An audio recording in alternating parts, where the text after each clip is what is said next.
Professor Turok straightened his academic robes as he entered the lecture hall. The soft blue glow of his skin reflected off the polished metal walls of Central Galactic University. Today was his favorite lecture day. Today he would talk about humans. "Good morning, students," he said, his voice translator converting his natural clicks and whistles into standard galactic common. "Please take your seats." The lecture hall was full, as always. Professor Turok's Mythological Species 301 class was one of the most popular courses in the university. Students from across the galaxy fought to get a spot. After all, Professor Turok was the leading expert on extinct and fictional species. In the Galactic Federation, he had 6 arms, which made organizing his teaching materials very easy. With one pair of hands, he adjusted the holographic projector. With another pair, he sorted through his notes. And with the third pair, he tapped at the control panel that would display his presentation to the class. The students settled down. There were 35 of them today, from 20 different species. In the front row, a group of Ardanians sat perfectly still, their crystal bodies gleaming under the classroom lights. Behind them, 3 wasps floated in their containment bubbles, their gaseous forms swirling with interest. Near the back, a cluster of Luminites had their thought receptors extended, ready to absorb every word. "Today," Professor Turok announced, "we continue our exploration of Class C mythological species with one of the most fascinating entries in our catalog, humans." The room buzzed with excitement. The Ardanians vibrated slightly, which was their way of showing interest. The wasps turned bright orange. The Luminites' receptors glowed. "As you know," Professor Turok continued, "humans are one of the most well-documented mythological species.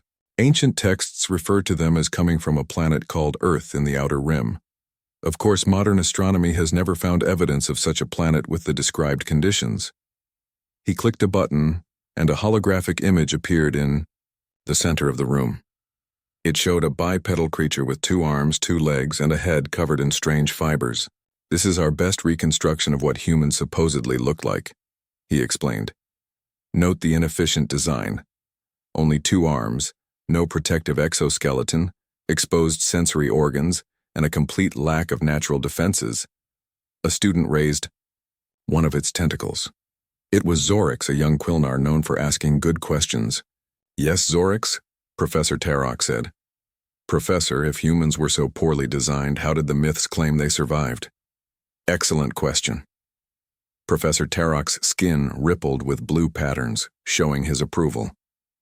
"The texts claim humans had several unbelievable abilities that made up for their physical weaknesses." He changed the holographic display to show the internal structure of the supposed human body. "First, humans allegedly possessed the ability to continue functioning after losing significant amounts of their circulatory fluid, which they called blood. According to the myths, they could lose up to 40% of this fluid and still survive, if they received medical aid." The students made sounds of disbelief. A WASP student turned pale yellow with shock. "Furthermore," Professor Turok continued, enjoying the reaction, "humans supposedly had an amazing ability to repair damaged tissue. Minor wounds would heal completely in days. Broken bones would mend in weeks.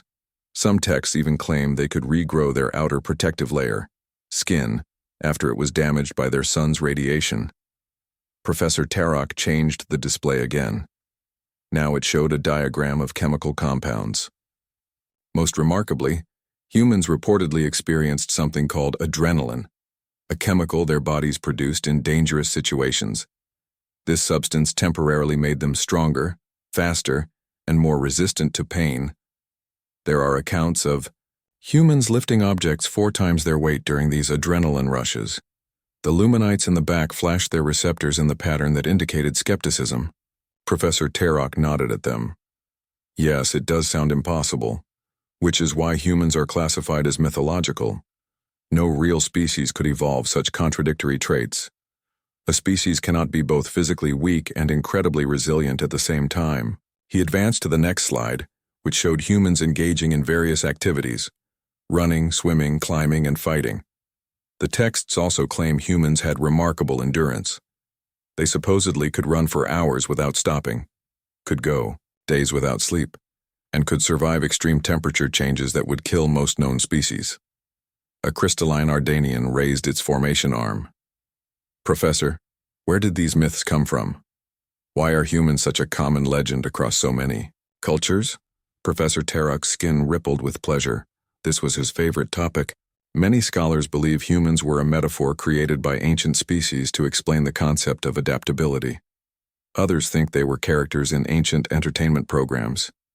My own research suggests they may have been based on a real species that went extinct long ago, but whose abilities were greatly exaggerated in the telling and retelling of their story. He was about to continue when the classroom door slid open with a soft hiss.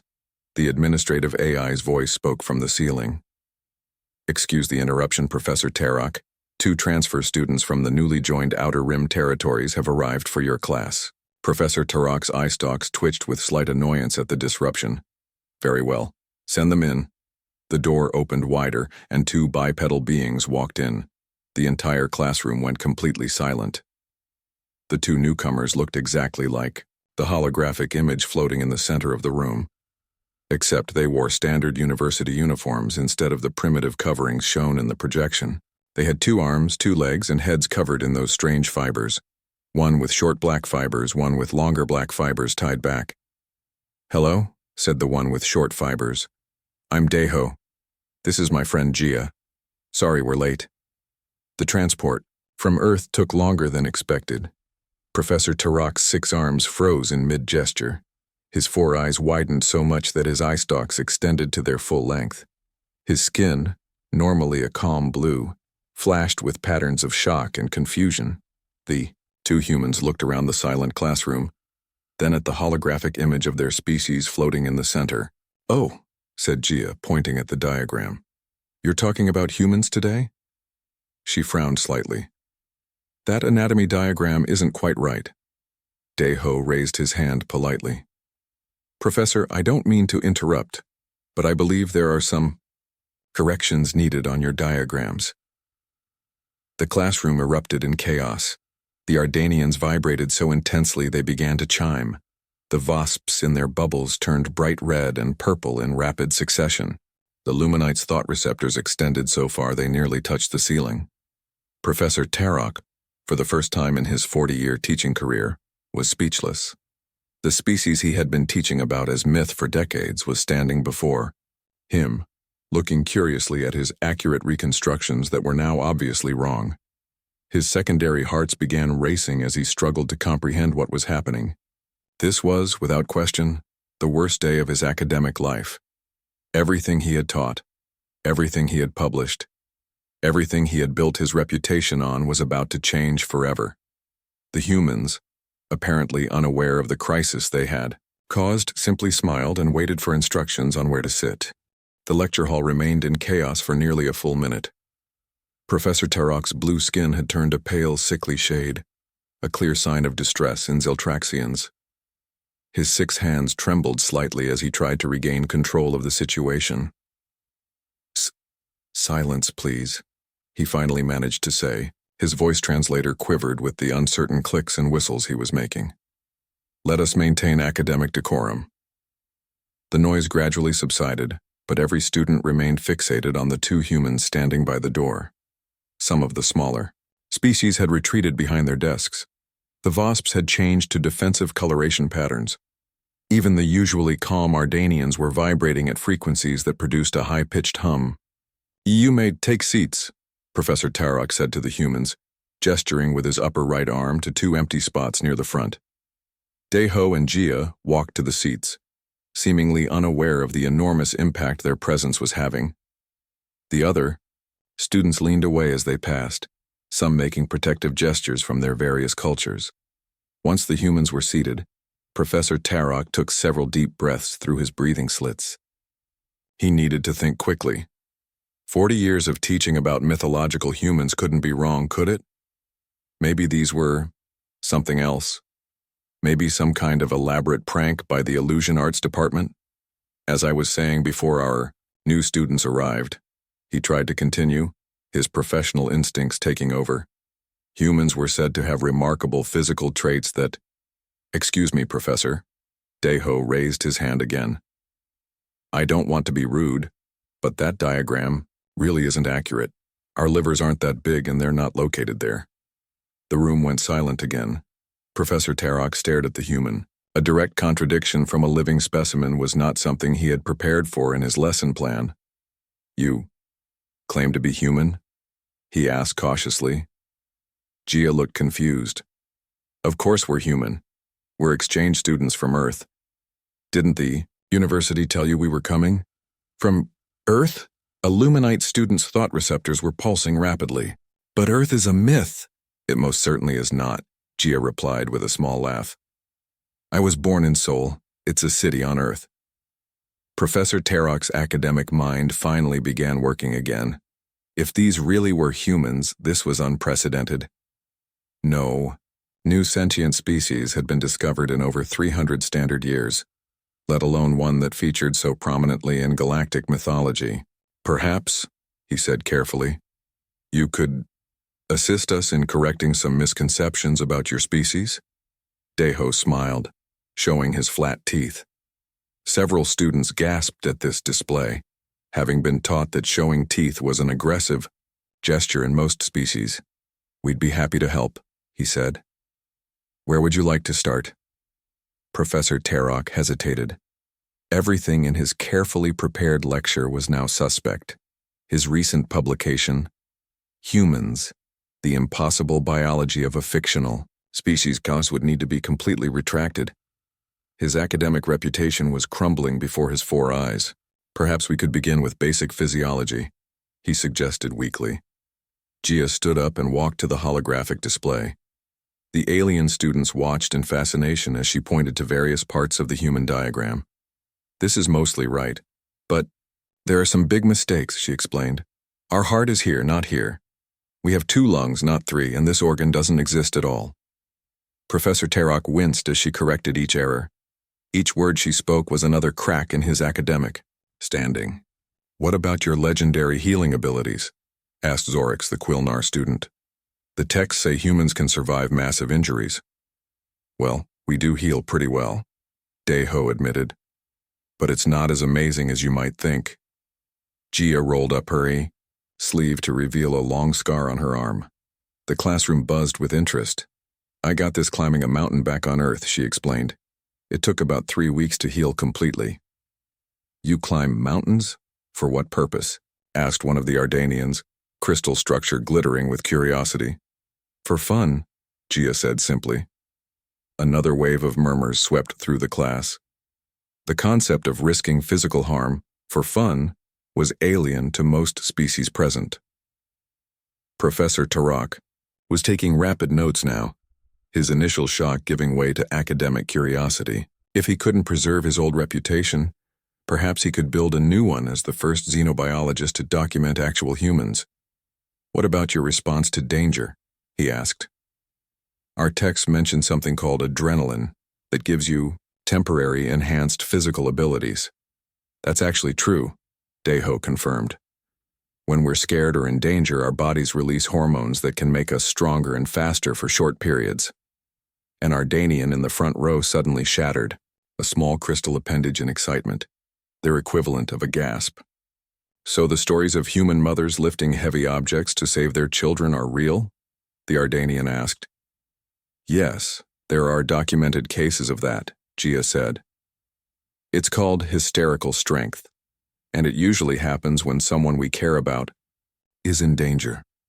Professor Tarok's skin was now flashing with complex patterns of academic interest, mixed with professional embarrassment.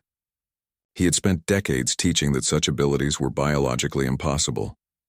What about pain? Asked a VOSP student, their gaseous form turning a curious yellow. Our texts say humans can function despite severe pain. How is this possible? We can ignore pain when we need to, Daeho explained. It's partly mental training and partly survival instinct. Can you demonstrate? Asked a bold Luminite. Before Professor Tarok could object to such an inappropriate request, Daeho smiled. Nothing too extreme, but sure. He pinched his own arm, hard, creating a visible mark on his skin. The students watched in fascination as he continued speaking normally. See? I can feel it. but I can choose to keep functioning. The classroom was now fully engaged. Students who had initially shrunk back in fear were leaning forward with interest. The VOSPs had changed to colors indicating intense curiosity. Even the Luminites had moved closer, their thought receptors fully extended to capture every detail. Professor Tarok watched as his carefully structured class transformed into an impromptu cultural exchange. His lesson plan was in ruins, but something far more valuable was happening. For the first time in the university's history, actual contact with a mythological species was occurring. "What about your dietary habits?" he asked, finding his academic voice again. "Our texts suggest humans can consume substances that would be toxic to most species."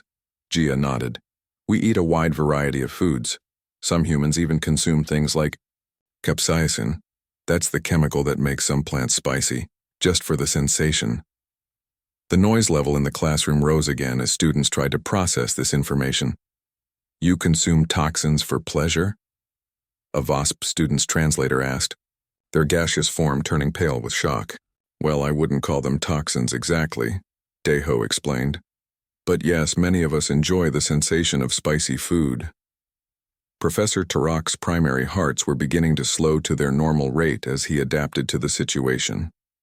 His academic life would never be the same after today, but perhaps that wasn't entirely bad. He was witnessing history, the integration of humans into the galactic community. "Students," he announced, deciding to embrace the moment. "It seems we have a unique opportunity today. Our course on mythological species has just become a course on newly discovered species. Let us approach this with scientific curiosity and open minds." The humans smiled at him gratefully. The class settled into a more organized discussion, and Professor Tarok realized that what had started as his worst academic day might actually become the most important day of his career. As Deho began explaining human social structures and Gia described Earth's diverse ecosystems, the professor started a new set of notes. The title at the top read, "Humans, First Contact and Scientific Documentation." His academic crisis was transforming into an unprecedented opportunity, one question at a time. The lecture hall had transformed entirely. Professor Tarok had moved to a side seat, his 6 arms holding various note-taking devices as he recorded everything. The center stage now belonged to Deho and Gia, who had become the teachers in this unexpected reversal of roles. "So humans really do sleep for a third of your lives?" asked a fascinated Ardanian student, crystal body glinting under the classroom lights. "Yes, most of us need about 8 hours of sleep each day," Gia explained. "Without it, our brains don't work well." "Remarkable inefficiency," muttered a VOSP student, their gaseous forms swirling with confusion inside their containment bubble. Deho laughed. "It does seem that way, but our bodies use that time to heal and our brains process information while we sleep." Professor Tarok raised one of his right hands. "In my research, I found references to humans continuing to function for days without this sleep. Is that possible?" "It is," Deho confirmed, "but it's not good for us. I once stayed awake for 3 days during my university exams. By the end, I could barely think straight." "Yet you survived," Professor Tarok noted, his skin patterns shifting to indicate academic interest. "Let me show you something," Gia said. She pulled out a small device from her bag and projected a video onto the classroom wall. The alien students watched in stunned silence as the video showed humans running a long-distance race. The runners looked exhausted, some even collapsed, but then got up and continued. "This is from an event called a marathon," Gia explained. "Humans run 42.2 kilometers for sport. They continue despite clear physical distress," observed a Luminite, thought receptors glowing brightly. "Is this the adrenaline you mentioned?" "Partly," Deho said. "But it's also something else we call determination, or mental toughness. Humans can push past physical limits when we have a goal." Professor Tarok was writing rapidly. "This matches the ancient texts about human persistence. One story claimed a human would chase prey animals until they collapsed from exhaustion, even though the human was slower. That's called persistence hunting," Gia confirmed. "Some human cultures still practice it, The classroom buzzed with excited conversation. The students who had initially feared the humans were now leaning in with fascination. A brave Ardanian student approached Deho. "May I touch your head covering?" it asked hesitantly. Deho smiled. "It's called hair, and sure you can touch it." The crystalline being carefully extended a formation arm and gently touched Deho's hair. The Ardanian structure vibrated with excitement. "It's not artificial," the Ardanian announced to the class. "It grows from their bodies." Several other students now gathered around, curious to examine the humans up close. Professor Tarok watched from his seat, amazed at how quickly fear had turned to scientific curiosity. "What about your emotional responses?" asked a Luminite student. "Our texts say humans experience extreme emotional states that can affect their physical abilities." "That's definitely true," Gia said. "Emotions like fear, anger, love, and joy are very important to humans. And these emotions, they are chemical?" Professor Tarok asked. "Partly chemical, partly something more," Deho explained. "We don't fully understand all of it ourselves." The professor's eye stalks extended in surprise. "You study your own species, but don't understand all aspects of it?" "Of course," Gia said with a laugh. "Humans are always trying to learn more about ourselves. We have entire scientific fields dedicated to studying human behavior and biology." This concept seemed to surprise the alien students. Most species in the Galactic Federation had complete biological self-knowledge. "Tell us about this substance called caffeine that was mentioned in our texts," said a VOSP student, changing colors rapidly with excitement. "Ah, caffeine," Deho smiled. "It's a mild stimulant found in drinks like coffee and tea. Most humans consume it daily to feel more alert." "You regularly consume a neural stimulant?" Professor Tarok's voice translator couldn't hide his shock. "Yes, and many of us can't function well in the morning without it," Gia added. The room filled with sounds of disbelief from various species. The idea of intentionally altering one's neural state as a daily routine was completely foreign to most of them. "Would you like to see more videos of human activities?" Deho asked the class. The response was unanimous. Every student, regardless of species, wanted to learn more about these fascinating creatures who had gone from myth to reality in the span of a single class period. Gia projected another video, this one showing humans swimming in deep water. "Many humans enjoy swimming for recreation," she explained. "But your species evolved on land," protested a student from a semi-aquatic species. "How can you adapt to water?" "We're not as good in water as land," Deho acknowledged. "But humans are adaptable. We can learn to function in many environments." Professor Tarok's academic interest was now fully engaged. "This adaptability, is it your species' primary evolutionary advantage?" "It's definitely one of them," Gia agreed. "Humans have lived in deserts, Arctic regions, high mountains, dense forests, and even built floating cities on oceans." The professor's skin flashed with complex patterns as he processed this information.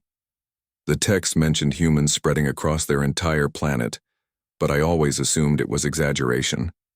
"Not at all," Deho said. "Before we developed space travel, humans had settlements on every continent of Earth." A small insectoid student that had been quiet until now raised a limb. "Is it true that humans can continue fighting even after severe injury? Our military texts refer to humans as unstoppable in battle when motivated." The classroom grew quiet. This question touched on one of the most frightening aspects of human mythology, their reputation for being dangerous when threatened. Deho answered carefully. "Humans can sometimes continue functioning despite injuries, yes. Our history has examples of soldiers continuing to fight despite wounds that should have stopped them, but were not invincible. And most humans today prefer peaceful solutions." Professor Tarok noticed the diplomatic answer and appreciated it. No need to frighten the students with tales of human warfare. "What about your social structures?" asked a Luminite. "How do humans organize themselves?" "In many different ways," Gia explained.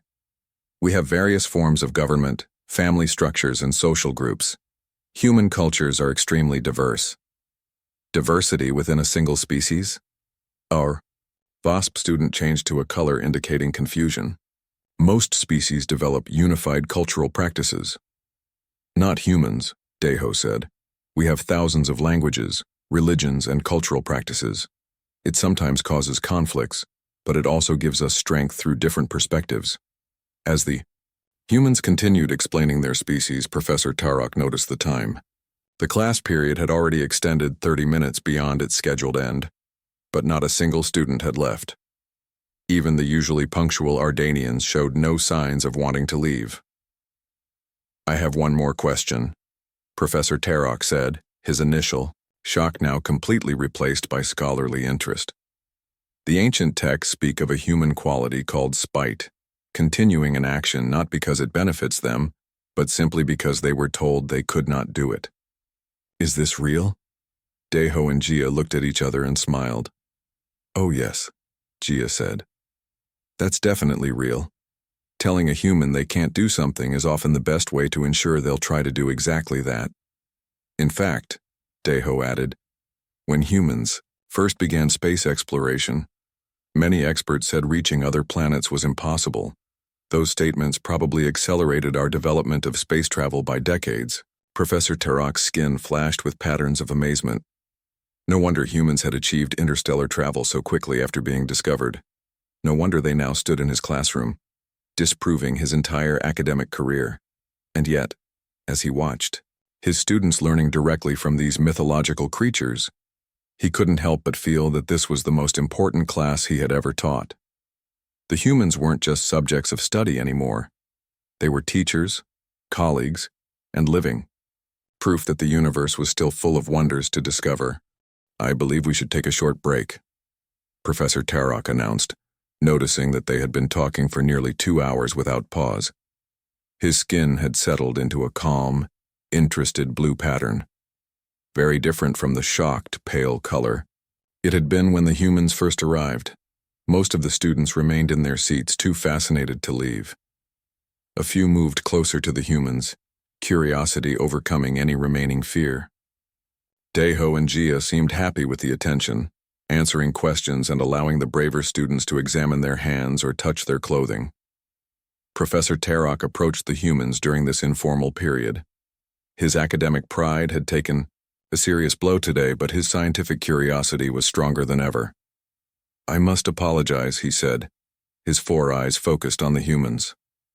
For 40 years, I have taught about your species as if you were myths. I have published books claiming humans could not possibly exist as described in the ancient texts. Gia smiled kindly. There's no need to apologize, Professor. You worked with the information you had. Yeah, Deho added. And you got a lot of things right, even without meeting a human before. The professor's skin flashed with patterns of professional gratitude. You are very understanding. May I ask, how did humans join the Galactic Federation without anyone knowing? This seems impossible. It's actually quite recent, Gia explained. Earth was in what you call the restricted zone of the Outer Rim. The Federation's non-contact policy kept our world separate until last year. When the policy changed, Deho continued, Earth was formally invited to join. We're still in the early stages of integration. That's why we're among the first human students at the university. Professor Tarok processed this information. The restricted zone was established centuries ago by the Federation Council to protect developing species from cultural contamination. Some regions had been removed from restriction in recent years, but he hadn't realized Earth was among them. Fascinating, he said. This explains the lack of scientific documentation. But what about the ancient texts that described humans? How did those authors know about your species? The humans exchanged glances. We've been wondering that too, Gia admitted.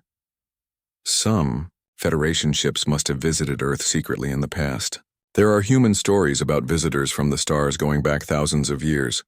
One of the Luminite students had been listening nearby. Its thought receptors glowed with excitement as it joined the conversation. Professor, what if the restriction was placed precisely because humans were considered too dangerous to contact? The military texts describe them as formidable warriors. Professor Tarok's eye stalks extended slightly in surprise.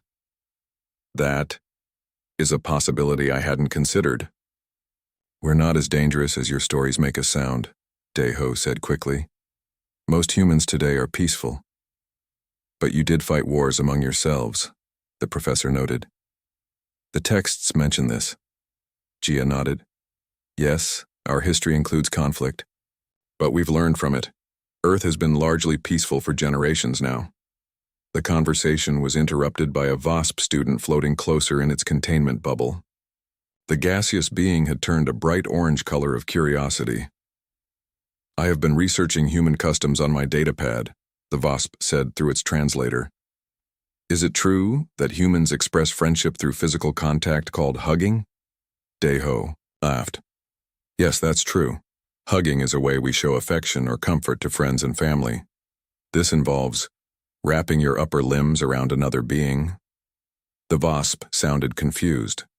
Doesn't this restrict movement? In many species, this would be considered an attack. It's meant to make the other person feel safe and cared for, Jia explained. Touch is important to humans. It helps us bond. The alien student seemed fascinated by this concept. Physical contact between different individuals was rare in many species, often limited to reproductive purposes or aggressive encounters.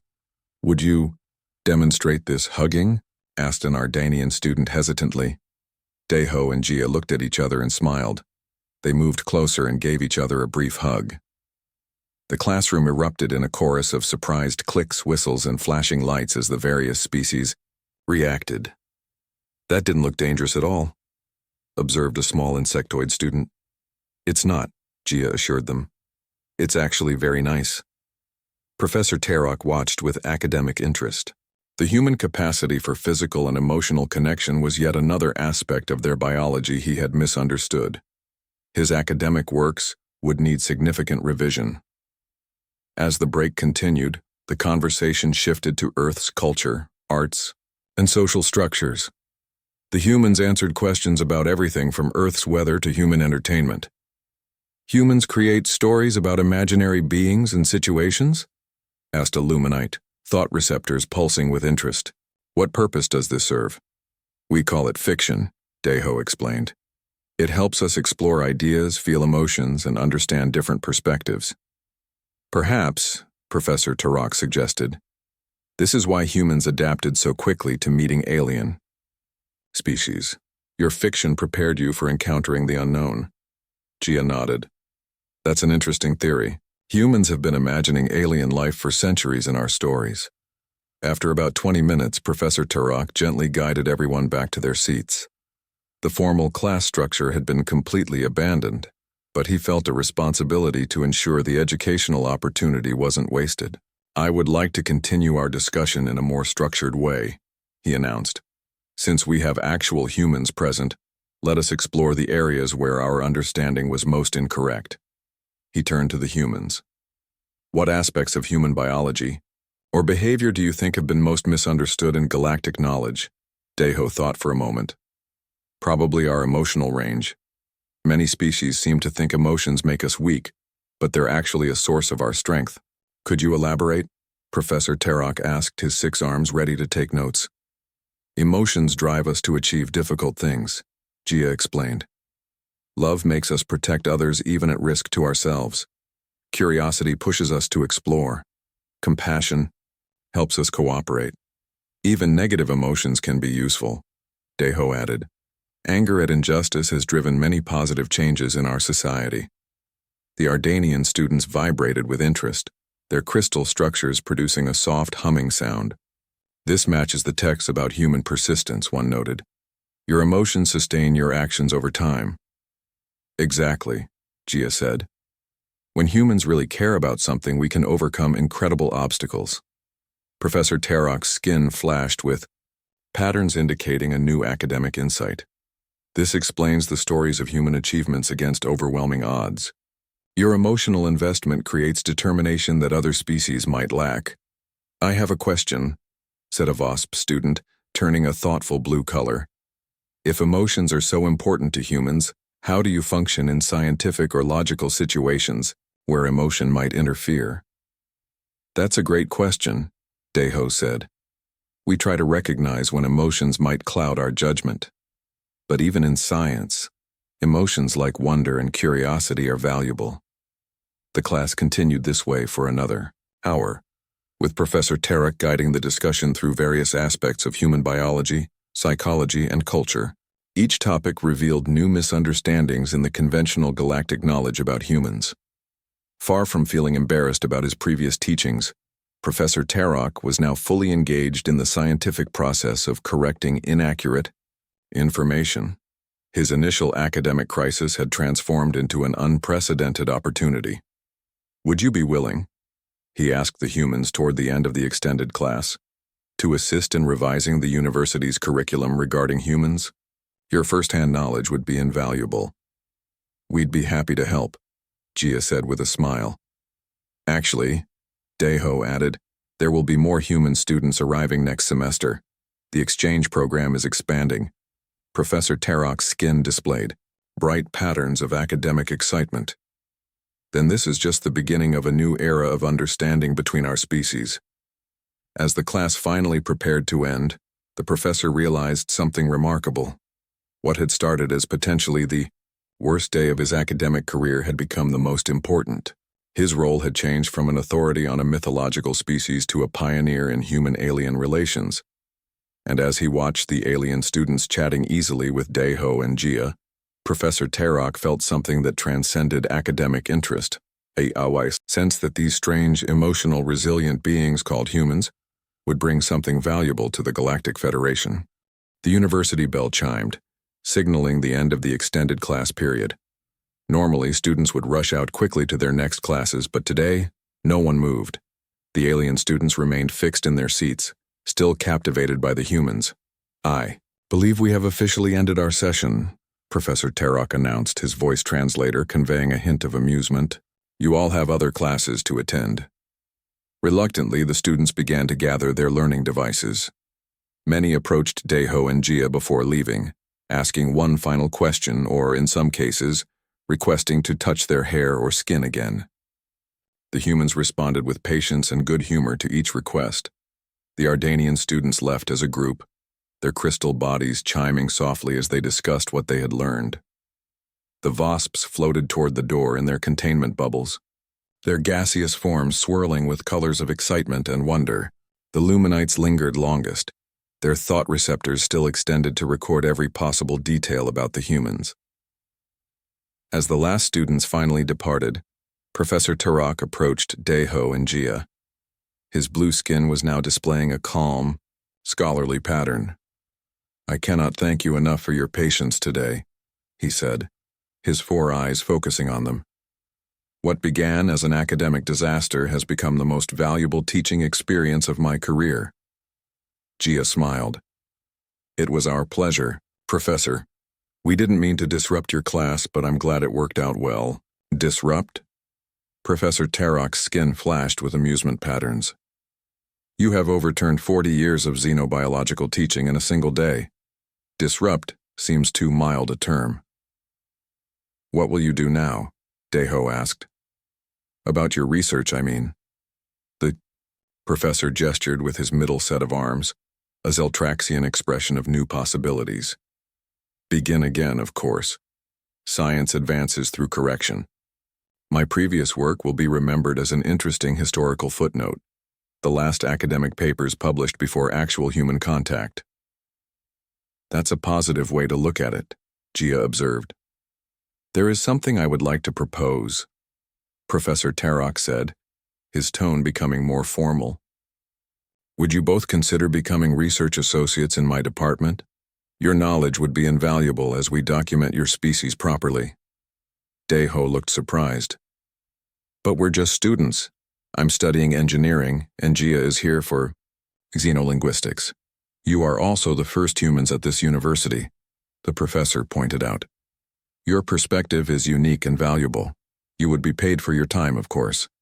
The humans exchanged glances, then nodded. We'd be happy to help, Gia said, as long as it doesn't interfere with our studies. Excellent. Professor Tarok's skin rippled with patterns of professional satisfaction. I will arrange everything. with the department head. We could begin as early as next week with recorded interviews about basic human physiology. As they were speaking, the door to the lecture hall slid open. A tall insectoid being entered. Professor Klizik, the department head of xenobiology. Professor Tarok's eye stalks extended in surprise. Ah, Tarok, the department head clicked through her translator. I received some unusual reports about today's class and came to investigate. Her compound eyes shifted to focus on the humans. So it's true. Actual humans. Yes, Professor Klizik, Tarok responded formally. May I introduce Deho and Gia, exchange students from Earth. They have been kind enough to correct many of our misconceptions about their species. The department head moved closer, her segmented limbs moving precisely. Fascinating. I reviewed your latest paper on human mythology just last month, Tarok. It appears a complete revision will be necessary.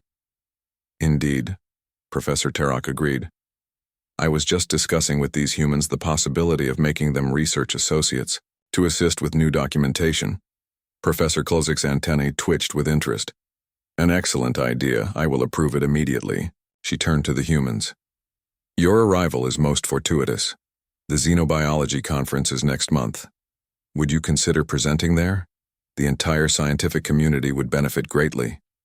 Deho looked slightly overwhelmed. A conference? Presentation? That's a big responsibility. You would not be alone, Professor Tarok assured him. I would co-present with you, providing the context of our previous misunderstandings while you offer corrections. Gia nodded slowly. I think we could do that. It would help other species understand humans better. Wonderful, Professor Klozik clicked. I will add you to the program immediately. This will be the most significant xenobiological revelation in centuries. As they continued discussing plans, more faculty members began arriving. Word had spread quickly through the university's communication network about the humans in Professor Tarok's class. Soon, the lecture hall contained professors from various departments, all eager to meet the humans and assess how this new knowledge affected their fields. Professor M. Zill from comparative psychology was particularly excited. The human emotional spectrum could revolutionize our understanding of sentient development, she bubbled, her gelatinous form quivering with academic enthusiasm. Professor Vornak from galactic history grumbled about needing to revise 18 different course modules. But, the rock-like being admitted, this is precisely why history is never truly finished. Throughout all this attention, Deho and Gia remained calm and friendly, answering questions and allowing themselves to be scanned by various academic devices. Professor Tarok watched with growing admiration for their patience. After nearly an hour, he noticed the humans showing signs of fatigue, another biological need he had taught about but never observed. Colleagues, he announced firmly. These humans have been answering questions for nearly 4 hours without rest. They require food and recovery time, as their biology demands. We will have ample opportunity to continue these discussions later. The professors reluctantly agreed and began to leave, many making appointments to meet with the humans in the coming days. Professor Tarok escorted Deho and Gia out of the lecture hall. Thank you, Gia said, as they walked through the Univ.